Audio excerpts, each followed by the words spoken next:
আমরা যারা ইলেকট্রনিক্স নিয়ে কাজ করি তাদের কিন্তু কম্পোনেন্ট টেস্ট করা খুব গুরুত্বপূর্ণ একটা বিষয়। বিশেষ করে যারা রিউজ করে থাকেন কম্পোনেন্টস এর।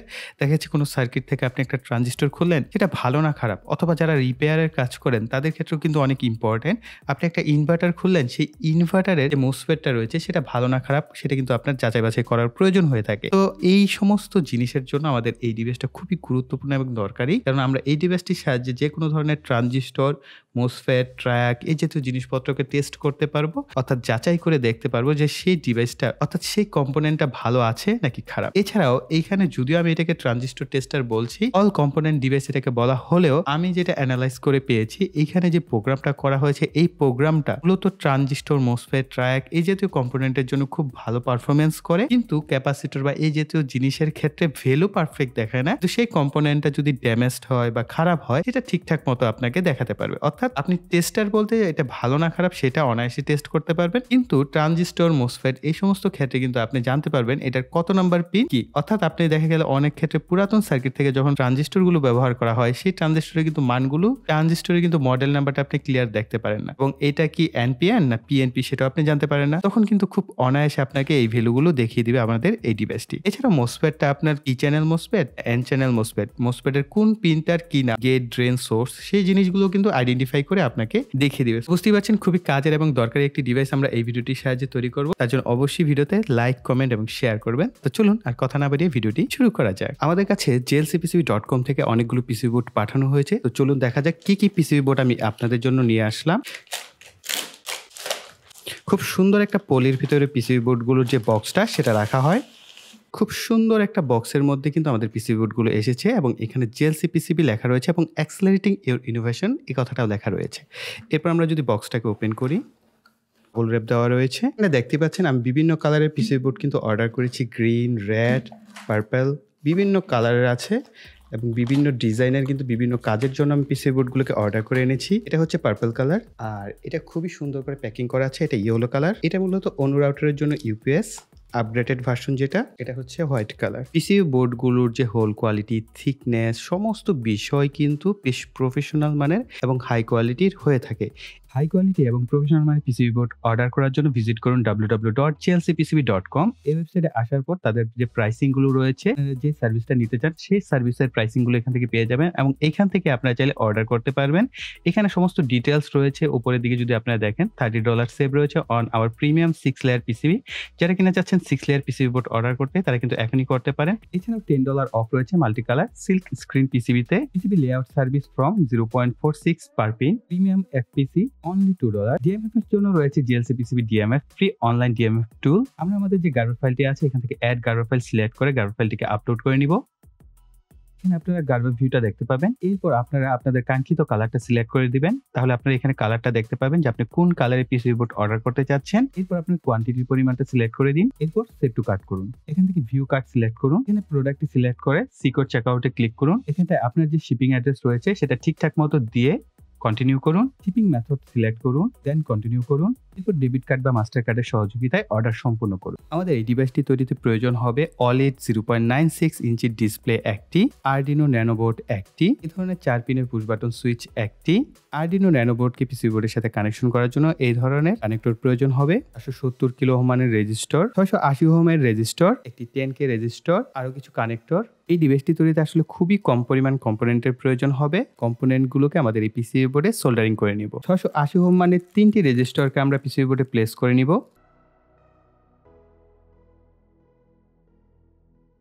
একইভাবে 470 কিলো ওহম মানের 3টি রেজিস্টর আমরা প্লেস করব। 10 কিলো ওহম মানের রেজিস্টরটা পুশ বাটনের কাছে সেট আপ করব। আমরা এগুলোকে সোল্ডারিং করে নিব।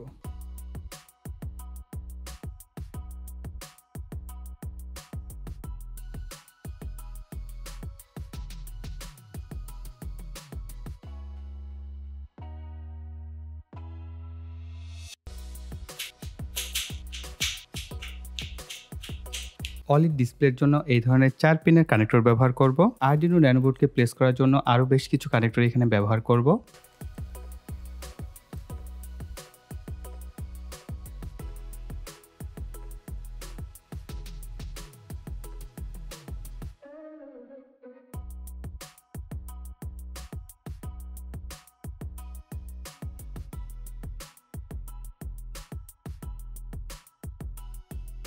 এই ধরনের 4 পিনের পুশ বাটন সুইচ পাওয়া যায়। এগুলোকে আমরা আমাদের পিসিবি বোর্ডে প্লেস করে নিব।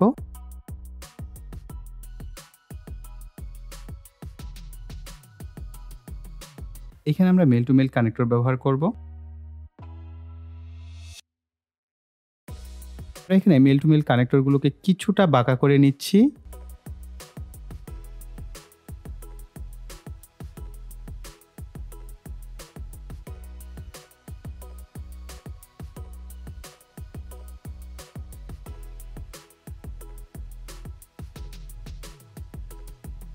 মোটামুটি আমাদের পিসিবি সোল্ডারিং করার কাজ শেষ। এখন হচ্ছে আমরা OLED ডিসপ্লেটাকে প্লেস করে নিব। এরপর আমরা আমাদের প্রোগ্রাম করা যে আরডিনো ন্যানো বোর্ডটি আছে সেটাকেও পিসিবি বোর্ডে প্লেস করব।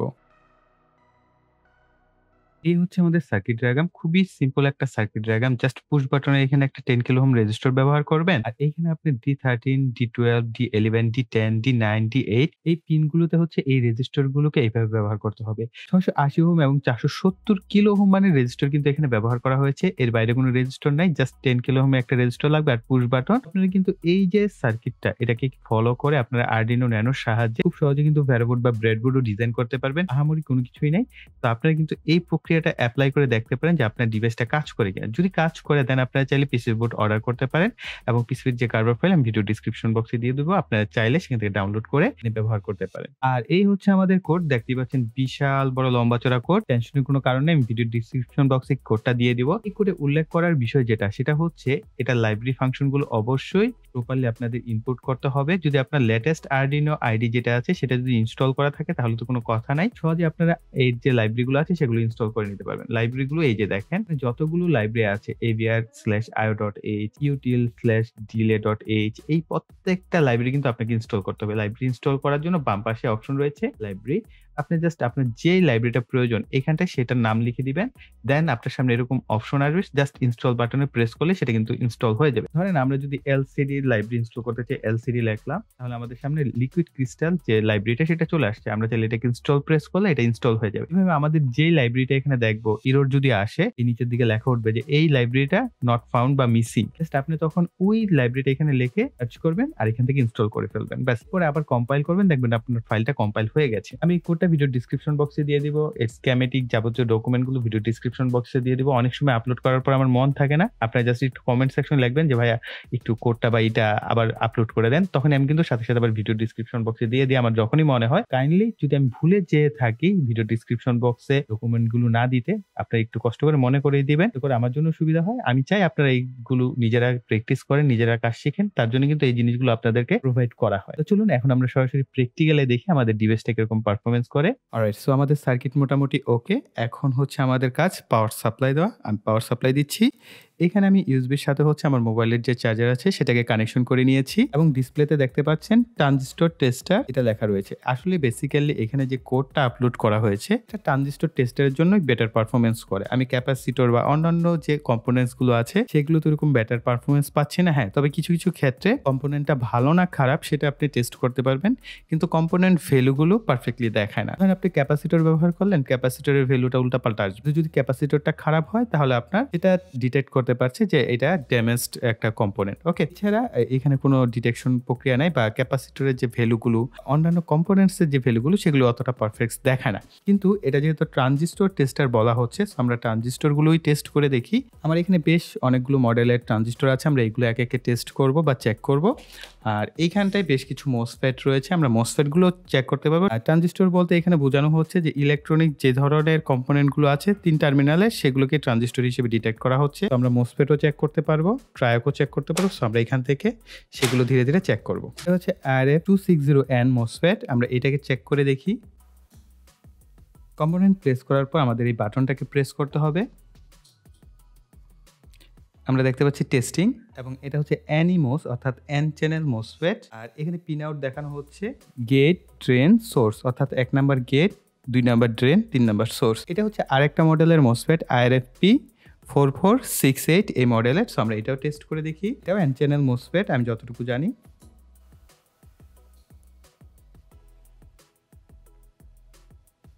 হ্যাঁ, এটারও গেট, ড্রেন, সোর্স।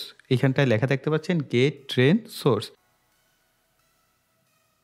RFZ44N মোসফেটটাকে টেস্ট করে দেখি। এটার জন্য আসলে আমাদের এখানে ছোট্ট একটা কানেক্টর ব্যবহার করা উচিত ছিল, অথবা এইখানে যদি ব্যবহার করতে হয় কিছুটা বাঁকা করে আমাদের ব্যবহার করতে হবে। অর্থাৎ টার্মিনালগুলোকে একটু বাঁকা করে তারপর আমাদের এখানে সেটআপ করতে হবে।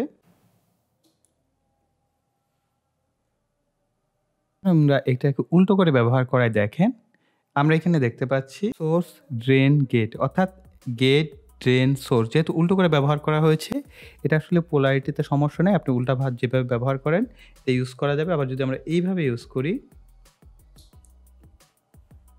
এখন দেখতে পাচ্ছেন গেট, ড্রেন, সোর্স, অর্থাৎ আমাদের যে মোসফেটের যে টার্মিনালগুলো কোনটার কি নাম আমরা সেটাও ডিটেক্ট করতে পারছি। এবার একটা পি চ্যানেল মোসফেট চেক করা যাক। সবথেকে ভালো হয় আপনারা এইখানটায় যদি কানেক্টর ব্যবহার করেন বা ক্লিপ জাতীয় কোনো কিছু। আমরা আবার এটাকেও টেস্ট দিচ্ছি।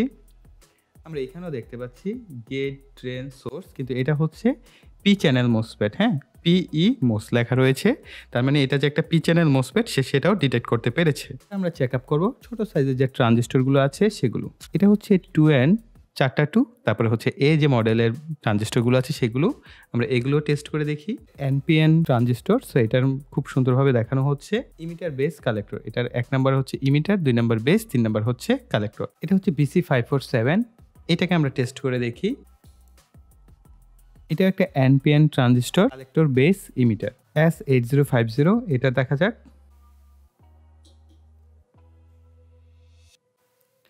এটা NPN transistor, emitter, base, collector, অর্থাৎ 1 number emitter, 2 number base, 3 number হচ্ছে কালেক্টর। এই মুহূর্তে আমার কাছে কোনো নষ্ট কম্পোনেন্ট নেই। যদি আপনি নষ্ট কম্পোনেন্ট এখানে প্লেস করেন তাহলে কিন্তু আপনি দেখতে পাবেন যে আপনার ডিসপ্লেতে লেখা উঠবে no unknown or damage parts. এই লেখাটা কিন্তু আপনার উঠবে, তার মানে হচ্ছে আপনার সেই কম্পোনেন্টটা নষ্ট বা সেটা আসলে ভালো নেই। সো আই থিঙ্ক ভিডিওটা আপনাদের কাছে ভালো লেগেছে, তার জন্য অবশ্যই ভিডিওতে লাইক, কমেন্ট এবং শেয়ার করবেন। আর যারা এখনও চ্যানেলটিকে সাবস্ক্রাইব করেননি, চ্যানেলটিকে সাবস্ক্রাইব করে পাশে বেল বাটনটি অ্যাক্টিভ করে দিবেন পরবর্তী ভিডিওর নোটিফিকেশন পাওয়ার জন্য। সো এই বলে এখানে বিদায় নিব। সকলে ভালো থাকবেন, সুস্থ থাকবেন, টাটা।